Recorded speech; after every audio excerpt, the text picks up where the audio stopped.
ఘోర వార్తాలోకంకి స్వాగతం.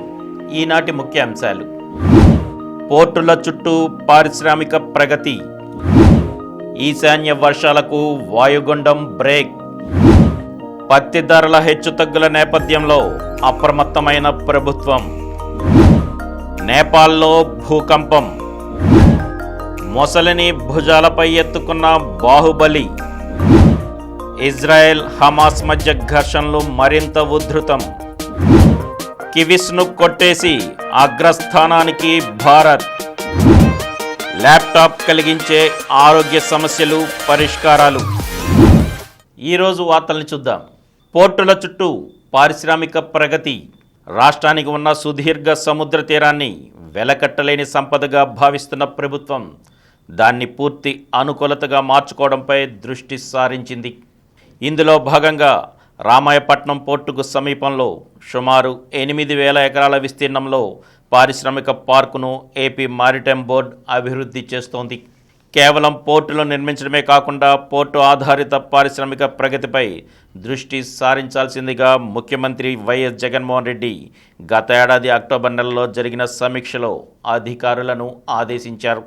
కొత్తగా నిర్మిస్తున్న రామాయపట్నం, మచిలీపట్నం, మూలపేట పోర్టుల వద్ద భారీ పారిశ్రామిక పార్కుల నిర్మాణానికి సంబంధించి 3 ఐఏఎస్ అధికారులతో కమిటీ వేయాల్సిందిగా ముఖ్యమంత్రి సూచించిన సంగతి తెలిసిందే. ఇందులో భాగంగా రామాయపట్నం పోర్టు సమీపంలో కార్గో ఆధారిత ఎయిర్పోర్ట్ నిర్మాణంపైన కూడా ప్రభుత్వం దృష్టి సారించింది. ఇందులో భాగంగా గతంలో ప్రతిపాదించిన దగదర్తి స్థానంలో కార్గో ఆధారిత విమానాశ్రయాన్ని రామాయపట్నం పోర్టుకు సమీపంలోని తెట్టు వద్ద అభివృద్ధి చేయనున్నారు. జాతీయ రహదారి NH-16కి తూర్పు వైపు పోర్టు ఉంటే పడమర వైపు ఎయిర్పోర్ట్ ఉండే విధంగా డిజైన్ చేశారు. ఈశాన్య వర్షాలకు వాయుగుండం బ్రేక్. రాష్ట్రంలో ఈశాన్య ఋతుపవనాల చురుకుదనానికి వాయుగుండం బ్రేకులు వేసింది. వాయుగుండం బెంగాల్ తీరాన్ని దాటడానికి ఇంకా 4-5 రోజులు పడుతుంది. ఆ తర్వాత మరో 2-3 రోజులకు కానీ ఈశాన్య గాలుల్లో తేమ ఏర్పడే పరిస్థితి ఉండదు. అందువల్ల ఈశాన్య ఋతుపవనాలు బలం పుంజుకోవడానికి కనీసం వారం రోజులైనా పడుతుందని నిపుణులు అంచనా వేస్తున్నారు. ఏపీలో ఆశించిన స్థాయిలో వర్షాలు కురవాలంటే అప్పటి వరకు వేచి ఉండాల్సిందేనని చెబుతున్నారు. పత్తి ధరల హెచ్చుతగ్గుల నేపథ్యంలో అప్రమత్తమైన ప్రభుత్వం. రాష్ట్రంలో పత్తి రైతులకు మంచి ధర దక్కాలన్న సంకల్పంతో ప్రభుత్వం ముందస్తు చర్యలు చేపట్టింది. ఏటా నవంబర్ మొదటి వారంలో కొనుగోళ్లకు శ్రీకారం చుడుతున్న రాష్ట్ర ప్రభుత్వం ఈ ఏడాది పత్తి ధరల్లో హెచ్చుతగ్గుల నేపథ్యంలో ఈ నెల 25వ తేదీ నుంచే కొనుగోలు కేంద్రాలు తెరవాలని నిర్ణయించింది. రాష్ట్రంలో పత్తి పండించిన ఏ ఒక్క రైతు నష్టపోకూడదన్న ఉద్దేశంతో రాష్ట్ర ప్రభుత్వం కాటన్ కార్పొరేషన్ ఆఫ్ ఇండియా ద్వారా ముందుగానే పత్తి కొనుగోలు కేంద్రాలను ఏర్పాటు చేయిస్తోంది. నేపాల్లో భూకంపం. నేపాల్ రాజధాని కాఠ్మండును ఆదివారం శక్తివంతమైన భూకంపం కుదిపేసింది. ధడింగ్ జిల్లా కేంద్రంగా ఉదయం 7:39 రెక్టర్ స్కేలుపై 6.1 తీవ్రతతో భూమి కంపించిందని యంత్రాంగం తెలిపింది. మరో 29 నిమిషాల అనంతరం ధడింగ్ జిల్లాలోనే భూప్రకంపనలు మరో 4 సార్లు సంభవించినట్లు పేర్కొంది. దీంతో రాజధాని ప్రాంతంలోని 20 ఇళ్ల వరకు దెబ్బతిన్నాయని, మరో 70 వరకు ఇళ్ల గోడలు బీటలు వారాయని పేర్కొంది. ఎటువంటి ప్రాణ నష్టం సంభవించినట్లు సమాచారం లేదని వెల్లడించింది. భూకంపం ప్రభావం బాగ్మతి, గండకి ప్రావిన్సుల వరకు కనిపించింది. ముసలిని భుజాలపై ఎత్తుకున్న బాహుబలి. ఉత్తరప్రదేశ్లోని లలిత్పూర్ జిల్లాలో ఓ యువకుడు భారీగా ఉన్న మొసలిని సినీ ఫక్కీలో భుజాలపై మోస్తున్న వీడియో వైరల్గా మారింది. రాజ్వారా అనే గ్రామంలోని చెరువులో ఈ మొసలి కనిపించింది. భయాందోళనకు గురైన గ్రామస్తులు అటవీశాఖ అధికారులకు సమాచారం అందించారు. గ్రామంలోని సోహన్, సంజు అనే యువకుల సహాయంతో అటవీశాఖ బృందం మొసలిని తాళ్లతో బంధించింది. ఈ మొసలిని అమాంతం తన భుజాలపై ఎత్తుకున్న ఓ యువకుడు 300 మీటర్ల దూరంలో ఉన్న అటవీశాఖ వాహనం వద్దకు చేర్చాడు. ఆ తర్వాత మొసలిని అటవీశాఖ అధికారులు సురక్షిత ప్రాంతంలో విడిచిపెట్టారు. ఇజ్రాయెల్ హమాస్ మధ్య ఘర్షణలు మరింత ఉధృతం. పాలస్తీనా మిలిటెంట్ సంస్థ హమాస్, ఇజ్రాయెల్ సైన్యం మధ్య ఘర్షణలు మరింత ఉధృతం అవుతున్నాయి. ఇజ్రాయెల్ భీకర యుద్ధం ప్రారంభించింది. ఇప్పటిదాకా గాజాలో వైమానిక దాడులు నిర్వహించగా ఇక సిరియా, వెస్ట్ బ్యాంక్లోని హమాస్ స్థావరాలపైన దృష్టి పెట్టింది. గాజాతో పాటు సిరియాలో 2 ఇంటర్నేషనల్ ఎయిర్పోర్టులు, వెస్ట్ బ్యాంక్లో ఒక మసీదుపై క్షిపణులను ప్రయోగించింది. శనివారం రాత్రి మొదలైన ఈ దాడులు ఆదివారం కూడా కొనసాగాయి. 3 ప్రాంతాల్లోని టార్గెట్లపై ఇజ్రాయెల్ యుద్ధ విమానాలు నిప్పుల వర్షం కురిపించాయి. సిరియాలోని ఎయిర్పోర్టులు, వెస్ట్ బ్యాంక్ మసీదును హమాస్ మిలిటెంట్లు అడ్డాగా మార్చుకున్నారని, అక్కడి నుంచే తమపై దాడులకు సన్నాహాలు చేస్తున్నారని, అందుకే ముందుగానే ఎదురుదాడి చేశామని ఇజ్రాయెల్ సైన్యం ప్రకటించింది. గామా ప్రజలకు ఇజ్రాయెల్ సైన్యం మరోసారి అత్యవసర హెచ్చరికలు జారీ చేసింది. ఉత్తర గాజా నుంచి దక్షిణం గాజాకు వెంటనే వెళ్లిపోవాలని ఆదేశించింది. అలా వెళ్లని వారిని హమాస్ మిలిటెంట్ల సానుభూతి పరులుగా పరిగణిస్తామని స్పష్టం చేసింది. ఈ మేరకు ఇజ్రాయెల్ రక్షణ దళం పేరు, లోగోతో ఉన్న కరపత్రాలను గాజా సరిహద్దు ప్రాంతాల్లో ప్రజలకు పంపిణీ చేశారు. అలాగే మొబైల్ ఫోన్ ఆడియో సందేశాలను కూడా గాజా స్క్రిప్ట్లోనే ప్రజలకు చేరవేశారు. ఉత్తర గాజాలో మీకు ముప్పు పొంచి ఉంది. దక్షిణ గాజాకు వెళ్లకుండా ఉత్తర గాజాలోనే ఉండిపోవాలని నిర్ణయించుకున్న వారిని హమాస్ సానుభూతిపరులుగా పరిగణిస్తామని అందులో పేర్కొన్నారు. ఇదిలా ఉండగా గాజాలోని పాలస్తీనియాలకు భారత్ ఆపన్నహస్తం అందిస్తోంది. 6.5 టన్నుల ఔషధాలు, 32 టన్నుల విపత్తు సహాయక సామాగ్రిని పంపించింది.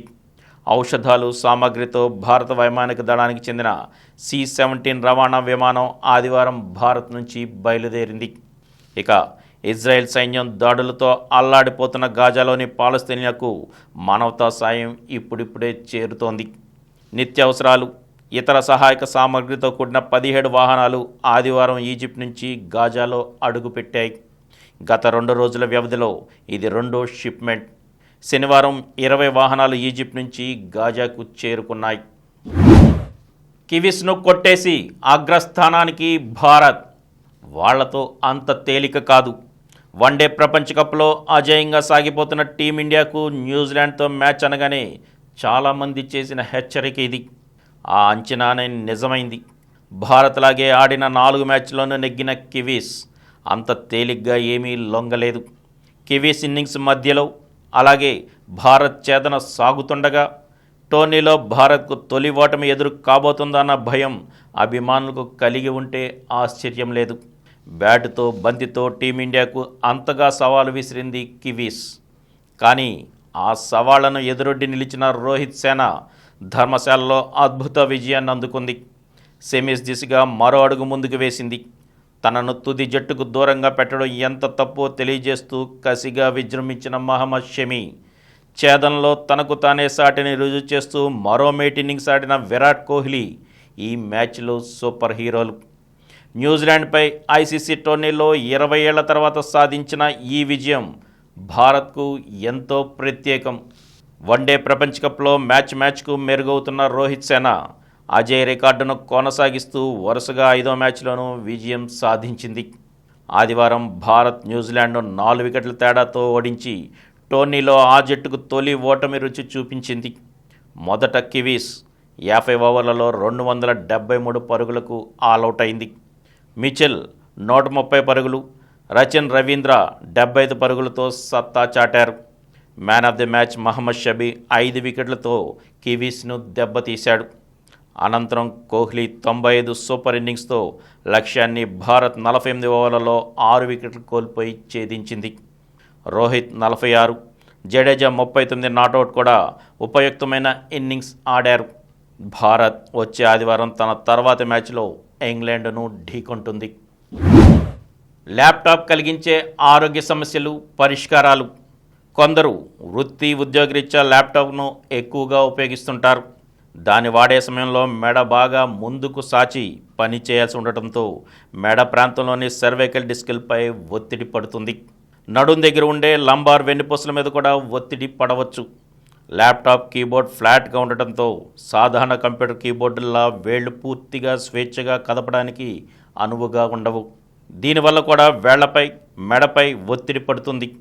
అందుకే ల్యాప్టాప్లతో వచ్చే మెడ నొప్పులు, ఇతర సమస్యల నివారణకు తీసుకోవాల్సిన కొన్ని జాగ్రత్తలను ఇప్పుడు చూద్దాం. ల్యాప్టాప్ను బెడ్ మీద పెట్టి పని చేయకూడదు. ఎందుకంటే బెడ్ మీద ఉంచినప్పుడు మరింత ఎక్కువగా ముందుకు వంగాల్సి వస్తుంది. ఏదైనా ఎత్తు మీద లేదా బల్ల మీద పెట్టి వాడటం మంచిది.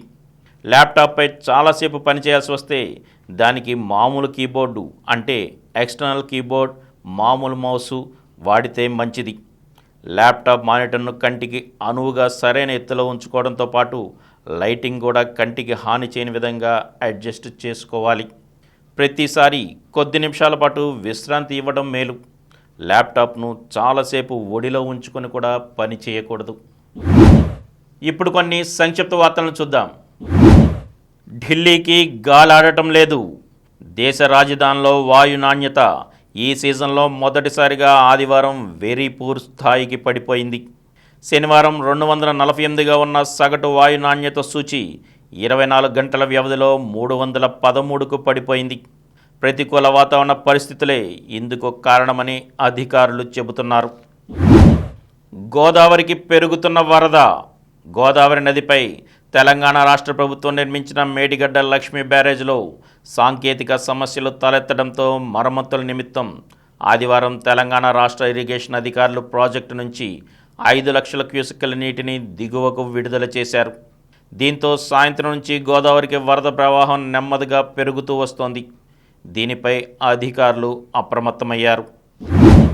మార్షల్ ఆర్ట్స్లో అన్మీష్ వర్మ ప్రపంచ రికార్డు.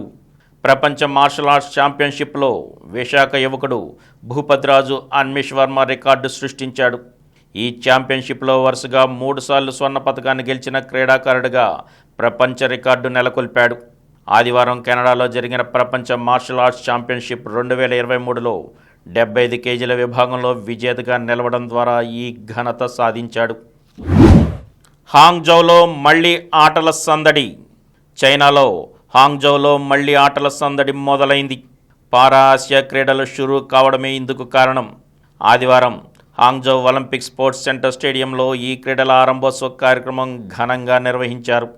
ఈ క్రీడల్లో 44 దేశాల నుంచి 3,000కు పైగా అథ్లెట్లు 22 క్రీడల్లో పోటీ పడుతున్నారు. భారత్ తరపున 313 అథ్లెట్లు బరిలో ఉన్నారు. రన్నరప్గా శ్రీవల్లి. ITF మహిళల ప్రపంచ టూర్ టెన్నిస్ టోర్నీలో తెలంగాణ అమ్మాయి శ్రీవల్లి రష్మిక రన్నరప్ ట్రోఫీ సాధించింది. ఆంధ్రప్రదేశ్కి చెందిన చెలిమి ప్రత్యూష సత్తా చాటింది. జాతీయ ఓపెన్ అండర్-23 అథ్లెటిక్స్ ఛాంపియన్షిప్లో బంగారు పతకం సాధించింది. ఆదివారం మహిళల 200 మీటర్ల పరుగును ప్రత్యూష 24.15 సెకన్లలో ముగించి అగ్రస్థానం సొంతం చేసుకుంది. బోర్నిల్ ఆకాష్కు స్వర్ణం. ఆసియా అండర్-17, అండర్-15 జూనియర్ బ్యాడ్మింటన్ ఛాంపియన్షిప్లో భారత యువ షట్లర్ బోర్నిల్ ఆకాష్ చాంగ్మై అదరగొట్టాడు. చైనాలోని చెంగ్డూలో జరుగుతున్న ఈ టోర్నీలో బోర్నిల్ విజేతగా నిలిచాడు. ప్రపంచ కప్లో ఈనాడు ఆఫ్ఘనిస్తాన్ వర్సెస్ పాకిస్తాన్, అలాగే బంగ్లాదేశ్ వర్సెస్ దక్షిణాఫ్రికా. మరిన్ని వార్తా విశేషాలతో రేపటి ఘోర వార్తాలోకంలో కలుద్దాం. Thank you.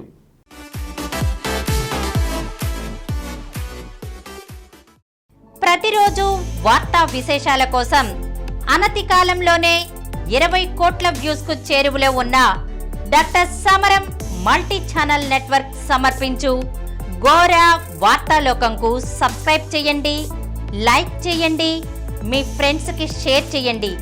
అలాగే ప్రక్కనున్న గంట సింబల్ని ప్రెస్ చేయడం మర్చిపోకండి. Please download Samaram multi-channel app and watch your favorite channels from your mobile. App available on Google Play Store and subscribe to the channels.